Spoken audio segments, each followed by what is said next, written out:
déjà 7 mois que Jean-Pierre Pernaut est mort. La star du journal télévisé de 13h sur TF1 nous a quittés le 2 mars 2022.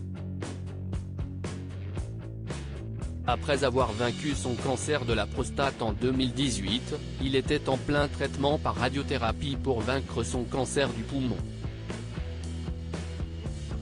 Finalement, à l'âge de 71 ans qu'il a rendu l'âme, laissant derrière lui son épouse Nathalie Marquet ainsi que leurs 2 enfants Lou, 19 ans, et Tom, 18 ans. D'autres sont depuis chagrinés, comme les nombreux téléspectateurs qui le suivaient et même ses équipes du JT. Toutefois, Jacques Legros, son remplaçant depuis 1997, n'a pas que des mots élogieux à l'encontre du célèbre JPP. Dans son livre baptisé 40 ans au cœur des médias et dont la sortie est prévue mercredi 5 octobre prochain, le journaliste évoque ses rapports parfois difficiles avec le regretté. Auprès de nos confrères de Téléstar, dont le magazine est disponible en kiosque ce lundi 3 octobre 2022, Jacques Legros s'explique un peu plus. Si est-il l'occasion pour lui de raconter un épisode survenu en secret, en pleine crise sanitaire. Je n'ai jamais souffert des colères de Jean-Pierre. Il m'a toujours laissé faire. La période Covid était une période exceptionnelle, et elle a eu un effet sur son caractère.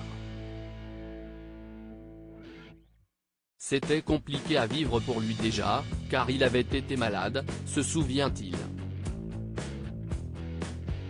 Jean-Pierre Pernaut, qui s'estimait en pleine possession de ses moyens, n'aurait alors pas compris pourquoi il avait été écarté de l'antenne. Il se sentait en forme pour le faire. Or, TF1 n'a pas voulu prendre le risque, ni la médecine du travail, ni la DRH, se souvient son remplaçant. Si est-il à ce moment qu'un mini-studio chez lui pour qu'il intervienne en fin de journal avait été mis en place. À l'époque, ce dispositif avait inquiété les téléspectateurs, et Nathalie Marquet avait réagi, assurant que son tendre époux allait très bien, qu'il n'y avait pas de complot et qu'il serait prochainement de retour.